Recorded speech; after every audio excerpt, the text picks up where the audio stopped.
Saya, Kang Rijal dan Ibu Kurnia siap bertarung di pengadilan bersama dengan tim Taka untuk membongkar ijazah palsu Jokowi yang dibuat oleh Eko Panjul. Jadi supaya rakyat tahu ijazah Jokowi ini dibuat oleh Eko, makanya dia tak akan berani hadir. Dan saya selalu sebut nama Eko. Ada beberapa saksi yang menyatakan kepada saya bahwa dia ikut membuat bersama Eko. Eko itu kawan abang saya, almarhum Nuku Sulaiman. Jadi kita tahu Eko itu siapa. Pak Hakim, para Pak Polisi, kalau mau menyelesaikan kasus ini kepada Pak Prabowo, periksa yang orang kita laporkan di Bareskrim. Eko Sulistyo, Pratikno, Jokowi, dan Pak Iman. Oke, bismillahirrahmanirrahim. Assalamualaikum warahmatullahi wabarakatuh. Terima kasih, alhamdulillah acara ini cukup ramai ya, bahkan lebih ramai dari persidangan Dr. Tifa kayaknya nih. Jadi saya sudah memprediksi bahwasanya Jokowi itu tidak akan hadir dalam persidangan gitu loh. Karena apa? Karena kan yang buat itu Eko. Eko Sulistyo, Eko Panjul, Eko aktivis PKI. Jadi sampai kapanpun Jokowi nggak akan hadir gitu loh. Nah hari ini kan Jokowi selalu bilang saya ini korban dari kita ini. Jokowi itu bukan korban, Jokowi itu pelaku kejahatan.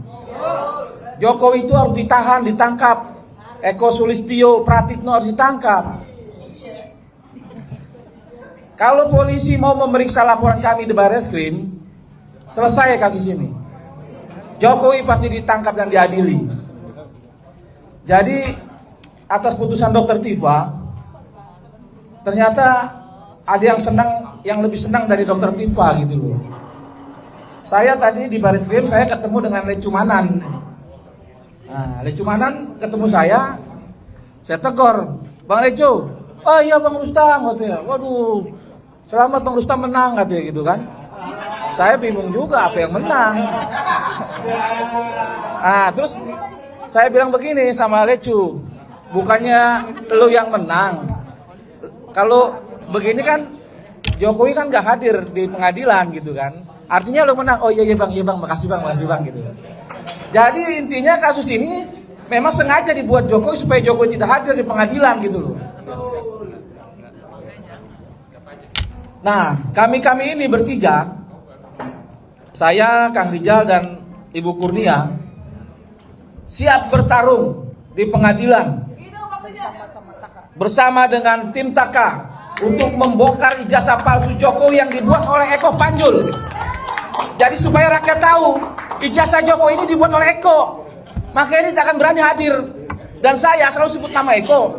Ada beberapa saksi yang menyatakan kepada saya bahwa dia ikut membuat bersama Eko.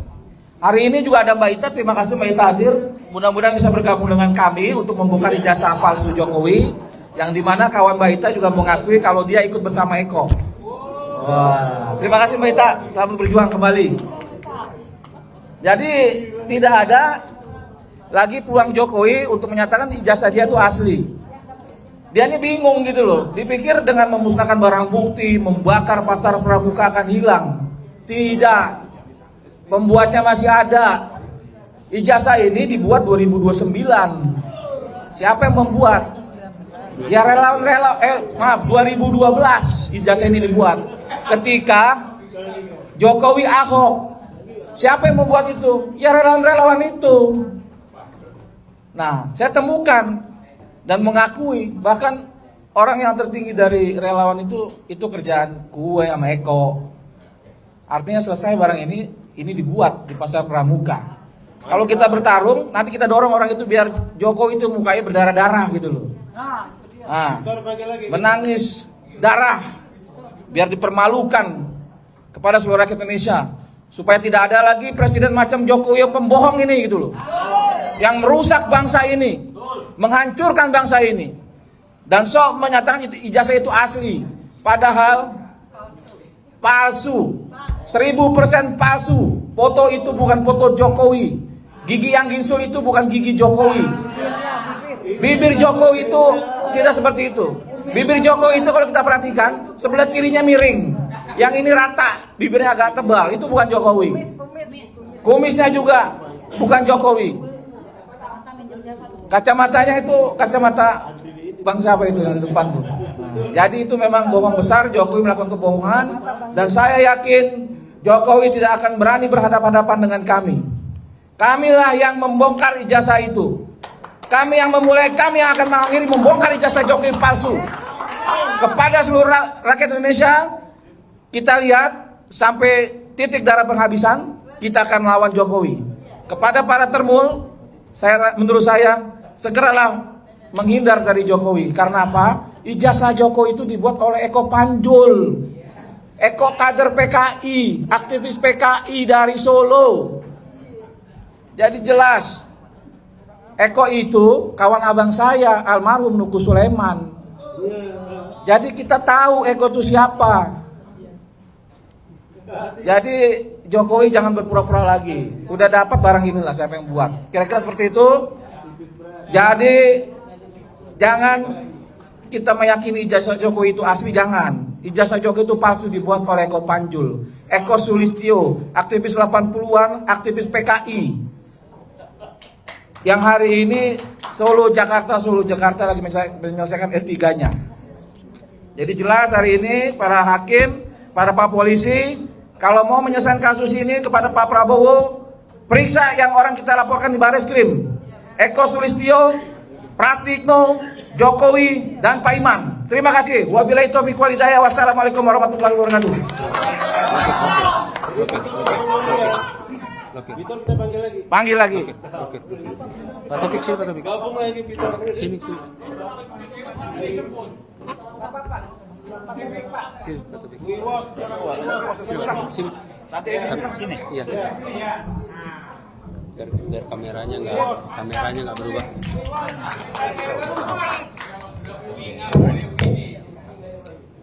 Bismillahirrahmanirrahim. Assalamualaikum warahmatullahi wabarakatuh. Mohon maaf segede-gedenya, saya terlambatnya bukan sedikit tapi luar biasa. Di seberang jalan sana udah terlambat sekitar hampir 30 menit. Muter kemari butuh waktu sejam lebih, kira-kira begitulah. Jadi minta ampun saya jalan. Jadi yang ingin saya sampaikan lewat kesempatan ini adalah bahwa paparan riset teman saya singkat namanya SA, saat itu dia masih di BIN, November tahun 2015. Paparannya 2 kali terbuka dengan jarak 1 minggu di gedung Kartika Chandra sana. Antara lain yang hadir itu Wapres waktu itu, Pak Agum hadir, rame-rame jalan. Dan apa yang dipaparkan, saya cuma percaya 30%. Saya ingin cerita latar belakangnya. Siapa Jokowi sebetulnya? Dia sudah memaparkan bahwa PKI gaya baru riset sudah nyusup masuk dan dia akan mengendalikan Polri. Kedua, dia kendalikan DPR dengan tidak berbunyi. Saya nggak percaya. Saya baru kenal beliau di sana. Dia waktu itu masih di BIN. Belakangan saya tahu dia di BIN. Nah, dia paparan 2 kali. Saya ngobrol banyak. Dia sampai bilang, Bapak percaya nggak? Saya bilang 30% percaya. Buat saya nggak mungkin. Tapi apa yang terjadi? Biar Anda tahu. Gara-gara dia paparan 2 kali, dia dipanggil oleh LBP dan dimaki-maki. LBP menuduh dia kampanye untuk kemenangan Prabowo. Dia bilang kenal juga enggak. Apa yang terjadi? Akhirnya dia digusur dari BIN. Perempuan. Saya kaget ketika berjalan, kok semuanya kejadian persis. Saya nyari dia sekarang belum ketemu. Saya coba telepon rada susah. Tapi yang jelas suaminya tentara terakhir Brigjen digusur, dia dibuang ke Papua apa segala macam. Jadi apa yang dilakukan Jokowi sekarang itu bukan tindakan yang baru, itu sudah dipersiapkan jauh-jauh hari. Saya ngomong PKI gaya baru bangkit, diketawain, di WA diketawain, PKI udah mati Pak, udah nggak ada lagi, nggak usah. Itulah mentalitas bangsa kita. Saya belajar beginian. Ini mental apa? Mental berpikir level 3 dari 8 level. Apa level 3? Reaktif, instan, kemudian simptomatis. Jadi kalau nggak kelihatan muncul si PKI gaya baru nggak bilang gua PKI, dia nggak yakin tuh PKI. Ini mereka berjalan terus. Padahal MPR sudah jelas melarang PKI. PSI itu PKI, saya ngomong di medsos. PSI itu partai PKI itu. Nah kita tidak mengangkat sumber masalah yang menjadi masalah bangsa, yaitu Jokowi itu PKI. Dari mana saya bilang di PKI? Statement dia saya baca di medsos lewat Kepres nomor 8 Februari 2014. Jokowi mengatakan dalam G3065 PKI adalah korban.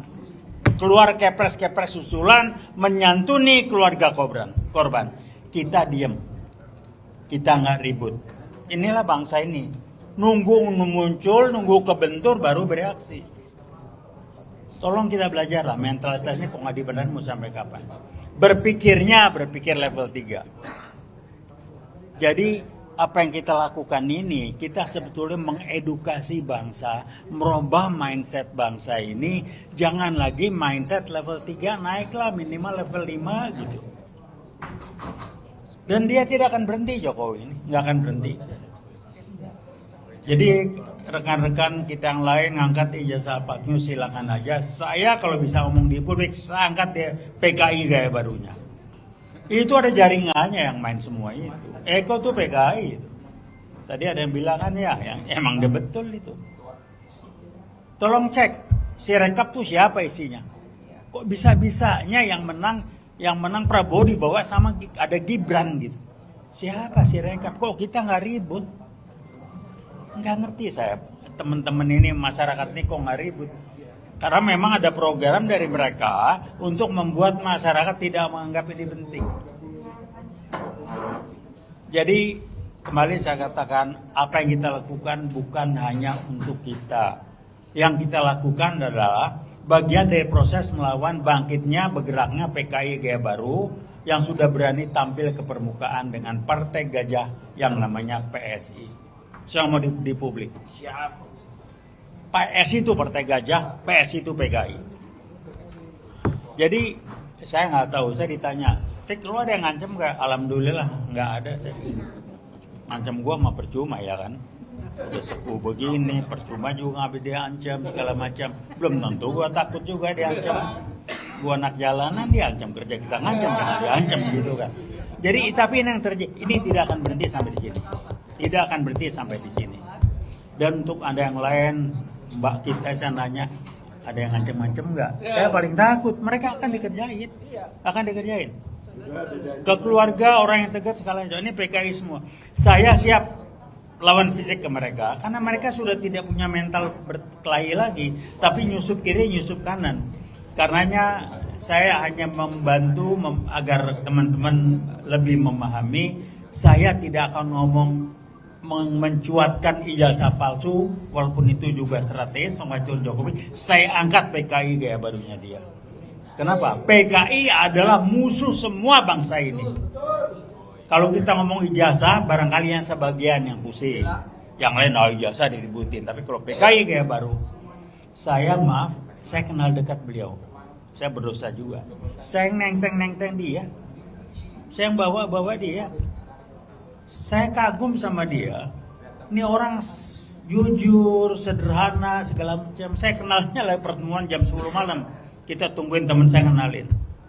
Nama depannya Kartika dan sebagainya. Pak saya mau nanya orang temen nih, teman segala macam. Jam 10 malam dia datang di rumah temanku. Dengan capek segala macam.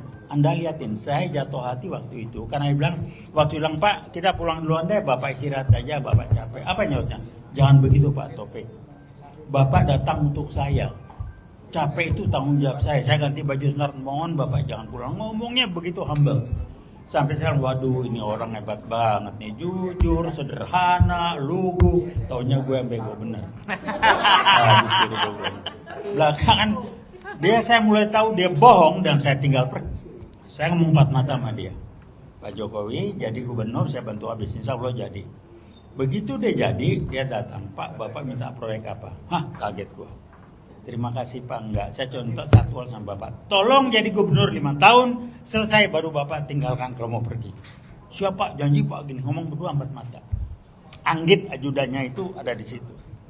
Apa yang kejadian? 2 tahun jabat dia loncat jadi presiden. Buat saya silakan, tapi tolong ngomong dong ke saya. Bukan tiba-tiba dimutusin, nah ini orang nggak ada etika. Depan Pak Hasyim, waktu dia menang jadi gubernur, ada saya di situ. Ini biar Anda tahu ya. Pak Hasyim bilang ke Jokowi, Pak Jokowi selamat ya. Oh ya makasih Pak Hasyim. Jangan ke saya, terima kasih ke Pak Prabowo. Pak Prabowo yang bayar berapa miliar ke Ibu Mega untuk bisa Jokowi dilepasin, digiring jadi gubernur. Anda tahu apa nyautnya Jokowi? Loh kok saya mesti terima kasih? Saya kan tidak pernah minta dibantu. Anda bayangin. Depan saya, waduh nih orang begini. Hasyim ketawa-ketawa nggak enak aja. Silakan tanya Pak Hasyim. Ini orang memang bangsat, betul bangsat. Ya kalau ketemu lagi saya maki depan dia nggak ada urusan, buat saya udahlah gue tahu. Artinya kecil, akalnya banyak. Mas saya takut banget servis itu. Gue nak jalan Pak Jokowi jangan banyak macam bilang iya pak. Dia itu bangsat, benar-benar bangsat. Kasih tau sama Jokowi. Taufik Baudin bilang dia bangsat. Jadi kita menghadapi orang yang bukan cuma dia sendiri, dia jadi ujung tombak PKI gaya baru. Yang akan menggoyahkan kita lagi dengan membuat DPR diam selama Kapolrinya masih yang sekarang, don't expect too much. Strategi mereka Kapolri dijinakan, kalau enggak dia ditangkap dong Bang Polisi. Jadi Listio Sigit itu udahlah ya, silakan aja, saya ngomong ke WA terbuka. Satu lagi siapa? Tito Karnavian. Kilometer 50 itu presidennya Jokowi, Kapolda atau Kapolrinya Tito Karnavian. Itu disetel yang dibunuh itu HRS. Meleset anak buahnya yang kena. Saya datang ke TKP-nya ke sana.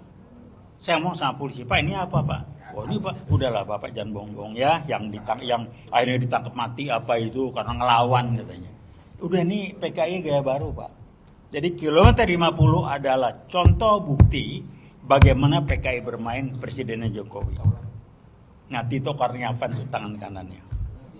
Jadi dia mengendalikan polisi masuk ke dalam segala macam, dan selama Kapolri yang sekarang belum diganti, don't expect too much.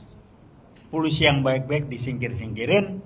Saya ngomong sama salah satu mantan jenderal gini-gini, dia kita banyak. Jadi saya ingin mengingatkan kembali, kita fokus hajar dia boleh lewat ijazah palsu, tapi tolong sumber masalahnya dia adalah ujung tombak PKI gaya baru yang sudah disebar kemana-mana lewat PSI Partai Gajah. Itu aja yang sampaikan. Terima kasih. Wassalamualaikum warahmatullahi wabarakatuh.